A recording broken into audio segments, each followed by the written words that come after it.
যারা দাঁড়িয়ে আছেন সামনে এসে বসে সালামটা দিছি ল আওয়াজে, এই জন্য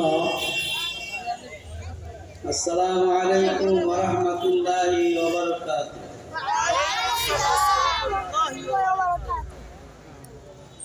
ইন্নাল হামদালিল্লাহ والصلاة والسلام على رسول الله وعلى آله وأصحابه أجمعين.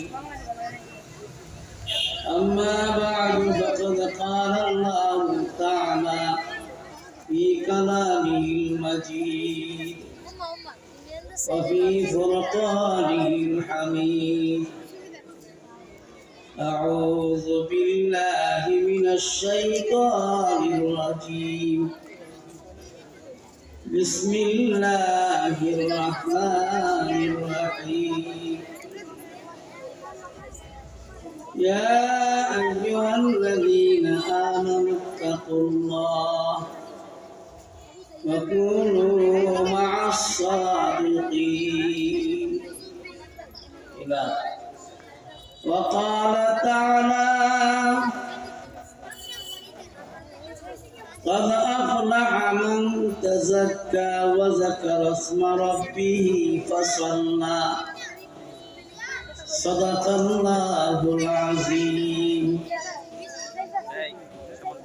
وقال النبي عليه الصلاة والسلام: من يريد الله به خيرا ويفقهه في الدين. وإنما أنا قاسم والله يعطي، أو كما قال النبي عليه الصلاة والسلام. وقال النبي عليه الصلاة والسلام: قال الله تعالى: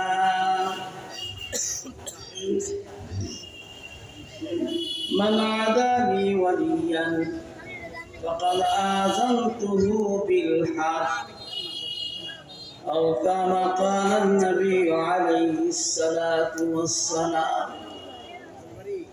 اللهم صل على سيدنا ومولانا محمد وعلى آله وأصحابه وبارك وسلم تسليما كثيرا كثيرا. الحمد لله. দেবগ্রাম বাইতুল ইজ্জত কেন্দ্রীয় জামে মসজিদ ও জামিয়া মাজহারুল হক দারুল উলুম মাদ্রাসা ছাত্রদের পাঠ্যক্রম উপলক্ষে 39তম বার্ষিক 3 দিন ব্যাপী তাফসীরুল কুরআন মাহফিলের দ্বিতীয় দিনে দ্বিতীয় অধিবেশন মহান আল্লাহ তাবারক তাআলা আমাদেরকে একত্রে বসার সুযোগ আনা করেছেন, এই জন্য শুকরিয়া আদায় করি আলহামদুলিল্লাহ। আজকের এই সম্মেলনের সভাপতি মণ্ডলী কিলাগ্রামের আল্লামা মুফতি আসাদুজ্জামান সাহেব, প্রিন্সিপাল শাইখুল হাদিস উচ্চ মাদ্রাসা, মাওলানা মুহিউদ্দিন সিদ্দিকী সাহেব, খতিব অত্র মাদ্রাসা মুহাদ্দিস অত্র জামিয়া। আজকে অতিথিবৃন্দ যিনারা দেশ বরুণ ওলামায়ে কেরামের মধ্যে অন্যতম আজকে বয়ান করবেন, এর আগে টুডা বড়া কিছু কথা বলার জন্য আমাকে বলা হচ্ছে, এই জন্য আমি ধন্যবাদ জানাই অত্র জামিয়ার কর্তৃপক্ষকে। আল্লাহ তাআলা যদি তৌফিক দেন কিছু কথা বলবো, আর কোনো আয়োজন না, আর কোনো এরকম তো নয়, আমল নেই, দু চারটা কথা বলবো, হুজুর আসার আগে এই জামিয়া একদিনে হয় নাই, একদিনে হয়েছে। এই যে জামিয়ার সামনে যে মসজিদ এবং মসজিদের জায়গা, মাদ্রাসার জায়গা যেনারা দিচ্ছেন, দুইজন ব্যক্তি আছে, দুজন এখন, আর বাকি মুরব্বীরা নাই। ঠিক কিনা জোরে বলেন? অত্র গ্রামে আঙ্গুলের ইশারা এলাকার মানুষ কথা বলতে হইতো না এমন মানুষ ছিল ঐতিহাসিক দেবগ্রামে, তারাও নেই। ঠিক কিনা জোরে গ্রাম? এই জামিয়া ধীরে ধীরে ধীরে ধীরে 2024-এর শেষ প্রান্তে আল্লাহ তাবারক ওয়া তাআলা মোদি সভা আমাদেরকে বসার সুযোগ দিয়েছেন। ঠিক কিনা জোরে গান? উঠি শুকরিয়া আল্লাহ পাকের দরবারে জানাই, জোরে সুরে করে আলহামদুলিল্লাহ। বুঝছে না? আলহামদুলিল্লাহ শব্দটা অনেক দামি। যাদের জবান দিয়া সুবহানাল্লাহ, আলহামদুলিল্লাহ, আল্লাহু আকবার আসে, তাদের অন্তর পরিষ্কার করে আল্লাহ পাক দুনিয়াতে সফলতা দান করে, পরকালে সফলতা দান করে। এই জন্য জোরে সুরে আলহামদুলিল্লাহ করবেন। আরো জোরে শুরু করে আলহামদুলিল্লাহ। কেন বলবো আলহামদুলিল্লাহ?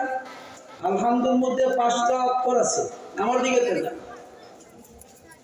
5টা অক্ষরে নিসবত করে এই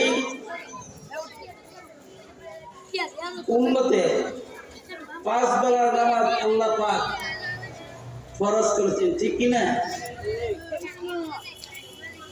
5 বেলার নামাজ আদায় করার পরে যখন সুবহানাল্লাহ, আলহামদুলিল্লাহ, আল্লাহু আকবার পড়ে, তখন আল্লাহ রাব্বুল আলামিন কোরআনের বর্ণনা অন্তঃকরণকে পরিষ্কার করে রিয়া অহংকার থেকে। রিয়া অহংকার কি? গোষ্ঠীর বরত্ব মনের মধ্যে ধারণ করে, করে কি করে না? ছেলে ম্যাজিস্ট্রেট, ডিসিএস, পিএমপি অন্তরের মধ্যে অহংকার ধারণ করে কি করে না? একতলা নয়, 20 তলা, 50 তলার মালিক অন্তরে অহংকার ধারণ করে কি করে না? বিশাল বড় কয়েকটা গাড়ির মালিক, তোলা একটা, নিজে একটা, বউ একটা, এরপর মানুষকে মানুষ মনে করে না অহংকারের কারণে। ঠিক কি বুঝতে পারো? কিসের অহংকার? আল্লাহ রাব্বুল আলামিন ডাকতে বান্দা, তোমাকে কিছুদিনের জন্য দুনিয়াতে পাঠাইলাম, পাঠানোর পিছনের রহস্য তোমরা আমাকে 5 বেলার সেজদার ভিতরে আমার নৈকট্য লাভ করবে। তাহাজ্জুদের সেজদার মধ্যে, আওয়াবিনের সেজদার মধ্যে,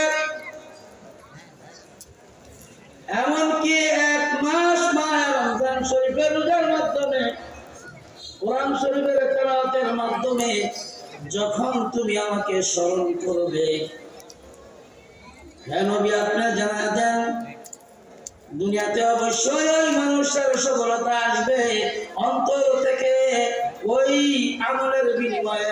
সুবহানাল্লাহ, আলহামদুলিল্লাহ, আল্লাহু আকবার। কোরআন শরীফের তেলাওয়াতের বিনিময়ে অন্তঃকরণ পরিষ্কার হবে। যদি অন্তঃকরণ পরিষ্কার হইয়া কবরে যাওয়া যায়, কবরের ভিতর আল্লাহ পাক সফলতা দান করবে। সুবহানাল্লাহ, সুবহানাল্লাহ। আল্লাহর দোয়া নগদ লাভ একটা বলি, সুবহানাল্লাহ, আলহামদুলিল্লাহ, আল্লাহু আকবার বললে মৃত্যুর আগ পর্যন্ত মেডিকেল সায়েন্স বলে হাড়ের কোনো প্রবলেম হবে না, এমনকি হাড়ের মধ্যে আপনার রিং লাগাইতে হবে না। জোরে বলুন সুবহানাল্লাহ। আমি মেডিকেল সায়েন্স পড়ছি তো আমি এই জন্য বলে দিলাম, বাঙালি নগদ লাভ ছাড়া কথা শুনে না, আর সুরটা বাড়া না হইলে বলেও না। আমি দুইটা আয়াতে কারিমা তেলাওয়াত করছি, দুইটা হাদিসের অংশ তেলাওয়াত করেছি। তো সফলতা আসবে আল্লাহর হুকুম বিধান মানার পরে। আর একটা কাম আছে, সেই কাজটা পরে বলবো। আমার বলার ভাড়া মাল আছে বিদায় মাল দিয়া মসজিদ নির্মাণ করলেন, মাদ্রাসা নির্মাণ করলেন। অন্তর থেকে অহংকার দূর করতে পারলেন না। এই অহংকার আপনার সব আমলকে বরবাদ করে দিয়েছে, কোনো কাজে আসবে না। কারণ এক বন্ধুদের মধ্যে যদি এক কুলা না করে, শরীয়তের বিধান হলো সমস্ত দুধ হারাম, ইমানদার মুসলমান খাইতে পারবে না। হালালের সঙ্গে হারাম মিশ্রিত হইলে হালাল বস্তু থাকে না, সকল বস্তুটা হারাম হয়ে যায়। সারা জীবন কেমন করলে আর অন্তরের মধ্যে অহংকার আনবেন, মালের অহংকার, জানের অহংকার, সন্তানের অহংকার, টাকার অহংকার, ইজ্জতের অহংকার, গৌরব করলেন।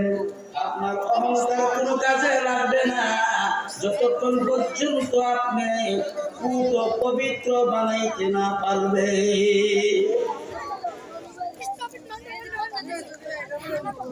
কি করতে হবে?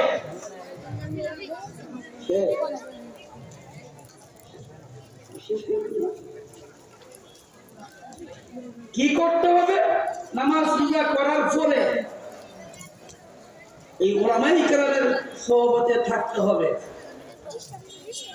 কাল কিয়ামতের কঠিন ময়দানে উলামায়ে কেরামকে আল্লাহ পাক অনুমতি দিবে, তালিম ইলমকে অনুমতি দিবে। যান, কাদের কি আপনি জান্নাতে যাবেন, অনুমতি দিলাম। ভাই বোন মা বাপ ইত্যাদি শ্বশুর শাশুড়ি জাগির বেড়া জাগির বেড়ি। আল্লামা গফুরুল রাহমাতুল্লাহি আলাইহি বলেন, জাগির বেড়া জাগির বেড়ি বসে শেষ করলাম আমি, সময় আমার নিদার তারপরে শেষ নাম একদম জাহান্নামী মানুষ দাঁড়ায় দাঁড়ায় বলবে, হুজুর আমি তো সালাম কালাম দিয়েছিলাম, আমাকে একটু আল্লাহ রাব্বুল আলামিন যাকে পারমিশন দিবে উলামায়ে কেরামকে, তালিবুল ইলমকে, হাদিসের পাখিকে, কোরআনের পাখিকে আল্লাহ পাক কবুল করবেন যা ইচ্ছা। আমি আপনি জান্নাতে চলে যান, পারমিশন দিলাম। সেই কোরআনের পাখিগুলোকে ইজ্জত করলে অন্তঃকরণ পরিষ্কার হবে। এই জন্য সহবতের দরকার উলামায়ে কেরামের সঙ্গে, পীর মাশায়েখের সঙ্গে। মনে করেন না, আজ থেকে প্রায় 30-35 বছর আগে এখানে একটা ঘর ছিলাম তো আমি। আজকে জামিয়া এই উলামায়ে কেরামের চোখের পানির কারণে, টাকার কারণে নয়, তালিবুল ইলমের কোরআনের আমাদের কারণে আজকে জামিয়া বুখারী পর্যন্ত এই তরফ 24 ঘন্টা চলছে। আমরা কি খুশি না বেজার? খুশি। জোরে করে খুশি না বেজার? এরকম দুই প্রকার, একটা জাহিরি কিতাবে পাওয়া যায়, আরেকটা ঐশী আলেম সহবতের মধ্যে মিলে, সহবতে সালেহতুরা সালেহতুরা, সহবতে তালেহতুরা তালেহতুরা। আপনি যদি সৎ মানুষের সঙ্গ করেন, হাসরের ময়দানে ওই মানুষটার সঙ্গে হাসর হবে। আর যদি মুনাফিক কাফের বেঈমান মুশরিকের সাথে সঙ্গ করেন, হাসর হবে তাদের সাথে। যার কারণে কোরআনের পাখিদেরকে মারে, যার কারণে আরেক বিদ্বেষী মানুষ পয়দা হয়, যার কারণে কোরআন থেকে দূরে সরার কারণে আজকে মামুনুল হক সাহেবের মতো মানুষ জেলে ছিল, ইমাম আজম জেলে মারা গেছে। এটা পুরান কোনো কথা, নতুন কোনো কথা নয়। আল্লামা সিরাজুল ইসলাম রহমতুল্লাহি আলাইহি নাকি বড় হুজুর বিল্লাহ খারাপ পৃথিবীর মধ্যে ছিলেন। মুফতি আজম নুরুল্লাহ রহমতুল্লাহি আলাইহি মুফতি আজম হিসেবে ছিলেন। আল্লামা শফি রহমতুল্লাহি আলাইহিকে একটাকে ছিলেন, কিন্তু তারা কোনদিন জেল জরিমানাকে ভয় পাইছে না, কারণ তাদের সম্পর্ক ছিল আল্লাহর সাথে। এই মাদ্রাসার আসিফে কেরাম মাওলানা আসিফুজ্জামান থেকে নিয়ে আপনার নুরানি হুজুররা পর্যন্ত সম্পর্ক আল্লাহর সাথে। সুবহানাল্লাহ, জোরে কইতে দাও। এই মিয়া অহংকার কি করেন? কালকে ওয়াজ করছে এক ফুলা মুফার করে আপনার তৈরি পরিষ্কার হইতে হবে দুনিয়াতে। খবরে গিয়া জবাব করে পরিষ্কার হওয়ার কোনো সুযোগ নাই। আমার কোনো ভাইরা যার কিছু ইজ্জত করেন, সালাম দেন, কালাম দেন, হাসরের ময়দানে আল্লাহ রাব্বুল আলামিন তাদেরকে পারমিশন দিবে কোরআনের খাতিরে। কোরআনের উপরে কাগজ, কোরআনের উপরে কাপড়, ওই কাপড়কে আল্লাহ পাক ইজ্জত দিয়েছে যেমন, আর সিনার ভিতরে কোরআন, সিনার ভিতরে হাদিস, আল্লাহ পাক তাদেরকে ইজ্জত দিয়েছে যেমন। নবী নাই, নায়েবে নবী, সুতরাং নায়েবে নবীকে ইজ্জত করলে আল্লাহ রাব্বুল আলামিন দুনিয়াতে ইজ্জত ওয়ালা বানা, পরকালে ইজ্জত ওয়ালা বানাইবে। কারা কারা রাজি আছেন? আপনারা চান ইজ্জত ওয়ালা হইতেন? নারে তাকবীর, নারে তাকবীর।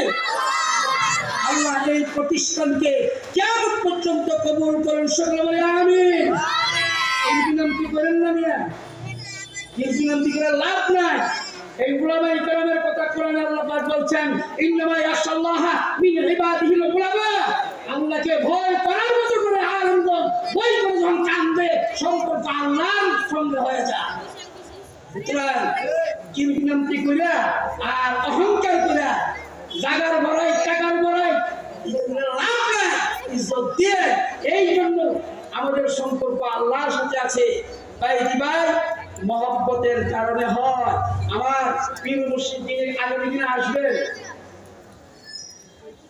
আমার পীর মুর্শিদের সনদ রসুল পর্যন্ত আছে, জাহিরি আলেমেরও বাতিনি আলেমেরও মিয়া। সুতরাং ইজ্জত করেন। এই আসিফে কেরাম যারা আছে তাদেরও আপনার বাতিনি ভাবে আপনার রসুল পর্যন্ত তাদের আপনার কি আছে, সনদ আছে। ইজ্জত দিয়েন, নবী হাসরের ময়দানে বলবে আর কোনো কিছু লাগবে না। এই প্রতিষ্ঠানের খাতিরে, কোরআনের খাতিরে, আলেমের খাতিরে, আলেমের খাতিরে আমি সব তোমার পিছনের জিন্দেগির গুনাহ মাফ করে দিয়া, হকুল ইবাদ শিরিক বাজে সব মাফ করে দিয়া জান্নাতের পারমিশন দিলাম। রাজি আছি আমরা? জোরে করে রাজি আছি তো? সকলেই কথাগুলি শুনবেন, আমল করার চেষ্টা করেন।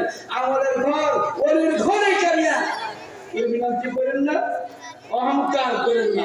আল্লাহ পাক আমাদের প্রত্যেককে জাকিরিন শাকিরিন, কোরআন পড়নেওয়ালা, হাদিস পড়নেওয়ালা বানায় দেন, সকলে বলে আমিন। আমি মালিকদেরকে বলবো, আমার হক আছে বলা, এই জন্য বলি আমি যা বলতে পারি এটা ওনারা বলতে পারে না। আমি আমার ভাই বোনদেরকে বলবো যে আপনারা জান দিচ্ছেন, মাল দিচ্ছেন এবং দোয়া করছেন, বিদায় আপনাদের দোয়া, মা বোনদের দোয়া আজকে এই জামিয়া দাঁড়াইছে। শেষ পর্যন্ত আচরণের দিন এখানে আসেন, এমনি এমনি আসে না, এমনি এমনি আসে না। এমন আচরণের দিন আছে জমিনে থেকে আপনার আরশের খবর ওনারা রাখেন, বর্ণনা করবে কেন? সম্পর্ক আল্লাহর সাথে তো। সুতরাং এই মাদ্রাসাকে আল্লাহ পাক কিয়ামত পর্যন্ত কবুল করুক। আর এই মাদ্রাসাকে উসিলা করে আমাদের খিলাফতে উসিলা বানাবে, সকলে বলে আমিন। ওয়া আলাইনা ইল্লাল বালাগ ওয়া আখিরু দাওয়ানা আলহামদুলিল্লাহি রাব্বিল আলামিন।